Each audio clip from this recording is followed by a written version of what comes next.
What's up guys, and welcome back to Wall Street Millennial. On this channel, we cover everything related to stocks and investing. It's no secret that over the past year, Meta, formerly known as Facebook, has not been having a great year. Since its peak in September of 2021, the share price has fallen by 70%, which equates to roughly $700 billion of market value evaporating. To put that into perspective, this destruction of value is greater than the annual GDP of Ireland. Meta's problems peaked on October 25th, when they released their third quarter earnings results, which caused the stock price to fall by 30%. At this point, Meta was the single worst performing stock in the entire S&P 500 for 2022.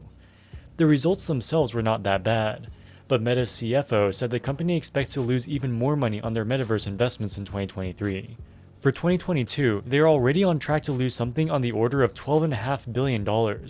This completely shot what little confidence investors still had in the company. With the share price down 70% and the economy likely heading into a recession, why was Zuckerberg planning to burn even more money on his Metaverse ambitions, which by his own admission is a decade away from being a viable business? By this point, Zuckerberg's personal fortune had declined by more than $100 billion. He finally woke up to the fact that he needed to do something drastic and quickly if he wanted to save his business empire. Just a few weeks after the disastrous earnings call, Meta announced its largest headcount reduction ever, laying off 11,000 people or 13% of its entire workforce. Of course, this is a sad day for the thousands of employees that were fired, but it was a long overdue move. The number of full-time employees that Meta employs had increased to 87,000 before the recent round of layoffs. This is almost double the 45,000 employees that they had in 2019. While they have made some minor changes to the core Facebook platform, as well as some new features like Instagram Reels, it's hard to tell what they needed these additional 40,000 employees for. And it's not just Meta. Over the past decade, the number of employees at the FAANG companies, Facebook, Alphabet, Netflix, Microsoft, and Google, has almost tripled from 230,000 in 2012 to over 600,000 today. We excluded Amazon from this list as a majority of their employees work in their logistics and warehousing, and thus are not comparable to the headcount bloat that we've seen at other tech companies. During the tech bull market over the past 10 years, it appears that the mega-cap technology companies went on a hiring binge, going far beyond what their businesses actually needed. After Meta announced its layoffs, its share price rallied by more than 20%, as Wall Street loves a good cost-cutting story. But is it really that easy? Can a company really increase its profitability and share price just by laying off workers? In this video, we'll look at why Meta is laying off 13% of its workforce, and what this means for the company and its share price going forward. Given the economic turmoil gripping the world today, the best thing you can do is take your financial future back into your hands by starting your own side hustle or even a full-time business. And that's where today's sponsor Trends comes in. Trends is the ultimate knowledge and networking hub from HubSpot. It connects you to emerging trends and business ideas months before they're picked up by the mainstream media. One of the most interesting signals that I've read about recently is this one about increasing demand for senior care. As the US population ages, there's a huge gap in the market for affluent seniors who want light-touch living assistance which can take the place of nursing homes. There are so many interesting money-making ideas that you would never have thought about that Trends delivers to your inbox every week. You also get access to thousands of like-minded entrepreneurs on the Trends community, and live Q&A events hosted by industry experts. Quality-wise, these events are similar to MBA lectures, but instead of paying tens of thousands of dollars for some fancy degree, you can get started for just $1. Take advantage of this special offer you can only get on this channel. To start your 7-day trial today, go to trends.co/WSM. That's trends.co/WSM to start your 7-day trial for just $1. And now back to the video. After a brief dip during the pandemic, Facebook's share price surged as increased demand for digital advertising allowed the company to achieve record revenue of $118 billion and record net income of $39 billion in 2021. This pushed the share price up to $380 at the peak in September of 2021, briefly giving the social media giant a $1 trillion market cap. At this point, Zuckerberg felt like he was on top of the world. Facebook already had 3 billion monthly active users, so there was limited ability for the core business to expand. If he wanted to take Facebook to the next level, he would have to expand into new areas. And he had a lot of ideas. For example, they created Instagram Checkout, a feature that would allow businesses and influencers to sell goods directly on the Instagram app. A new app called Lasso, which was meant to be a competitor to TikTok. Their portable digital picture frame and tablet device. and their stablecoin Libra, which people would be able to use for sending and receiving money on Facebook. Libra was shut down by regulators before it even launched. All the previously mentioned ventures flopped and were either axed altogether or de-emphasized as it became clear that they were a waste of investment. All of these initiatives required new employees, so Facebook hired thousands of new software engineers, hardware engineers, as well as armies of accountants, administrative workers, and HR people to manage the increasingly bloated corporation. Even as the projects that these workers were originally hired for were canned, most of the employees still kept their jobs. It's not to say that these workers were being paid to sit in chairs, but they were doing ad hoc and for the most part unimportant tasks without a clear strategic direction. But with Facebook making record profits and its stock price soaring, mass layoffs were likely never on the agenda at senior management meetings. Nobody wants to be the bad guy handing out the pink slips. And the metaverse is a whole nother story. Zuckerberg truly believes that 10 years from now, you'll be watching videos like this one from your VR headset.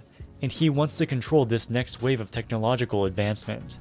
Hence his rebranding of Facebook to Meta, and his commitment to investing $10 billion per year in this area for the foreseeable future. Meta's engineers were mostly focused on web design, algorithms, and tracking tools for digital advertisements. They didn't have experience in making the type of virtual worlds that Zuckerberg envisioned. Arguably, a video game company would be in a much better position to build a metaverse. Knowing the old Facebook's limitations, Zuckerberg knew he had to hire thousands, if not tens of thousands of software and hardware engineers to build up this capability from scratch. During the boom years of 2020 and 2021, this wasn't a problem. With the company making $40 billion of annual net profit, investors were willing to stomach $10 billion of metaverse cash burn. In 2022, everything changed. The end of government stimulus, the Federal Reserve's rate hiking cycle, and Russia's invasion of Ukraine contributed to recession fears and a massive decrease in ad spending, which is Facebook's bread and butter. Facebook was also facing some company-specific issues, including Apple's privacy changes, which made it more difficult for them to track user data, as well as increasing competition from TikTok. We've covered both of these topics in previous videos. So as not to risk repeating ourselves, the links are in the description below if you want to get a better understanding of the headwinds facing Facebook's core business. Long story short, a myriad of unfavorable developments caused a rapid deterioration of Meta's financial performance. Revenue from the family of apps segment, which includes Facebook and Instagram, decreased by 4% in the third quarter of 2022 as compared to the year-ago period. While a 4% drop doesn't sound catastrophic, this is the first year-over-year revenue decline since the company's founding in 2004. And remember that they continue to grow their headcount. When you grow your payroll while revenue is contracting, you inevitably get a collapse of operating profit, which fell by 28% year-over-year. When you include the metaverse cash burn, the picture gets even worse, with operating profit declining by 46%. To add insult to injury, on the earnings call, Meta CFO Susan Li said, quote, "We do anticipate that Reality Labs' operating losses in 2023 will grow significantly year over year," unquote. Reality Labs is what they call the segment that includes their metaverse investments. Wall Street did not take kindly to this, with Jim Cramer, a longtime Meta bull, complaining that the company was spending endlessly on the metaverse, with no awareness of the impending recession.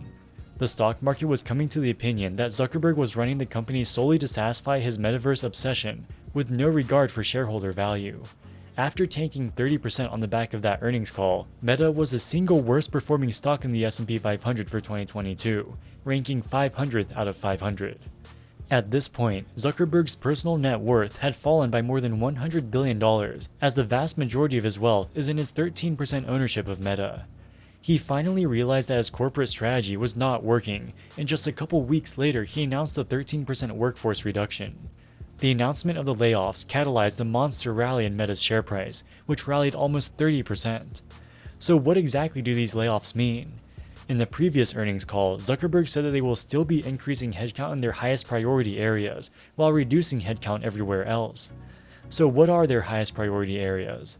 One high priority area is Instagram Reels, which is their competitor to TikTok. TikTok is the single biggest competitive threat to Facebook, so it is highly unlikely that they will be laying off engineers who are working on Reels. The second high priority area is the Metaverse. The fact that Susan Li said that they will increase their Metaverse cash burn in 2023 strongly indicates that they'll be not laying off Metaverse workers.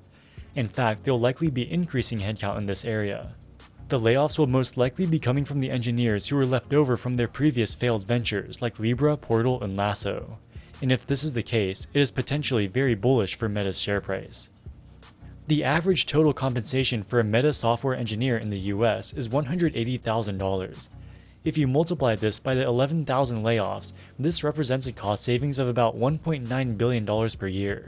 With that being said, some of the layoffs will be administrative staff who get paid less, as well as people who are based in other countries besides the US. But they also save money on employer-sponsored healthcare and other benefits beyond the salary. So a reasonable estimate for the cost savings is $1.5 billion per year. Meta's market cap is $300 billion, so $1.5 billion per year of savings is less than 1% of their market cap. However, their price-to-earnings ratio is only 11 times. This is well below the S&P 500's PE ratio of 19. The reason that Meta's stock traded at such a deep discount to the S&P 500 is because investors were scared that Zuckerberg would continue to increase headcount and expenses.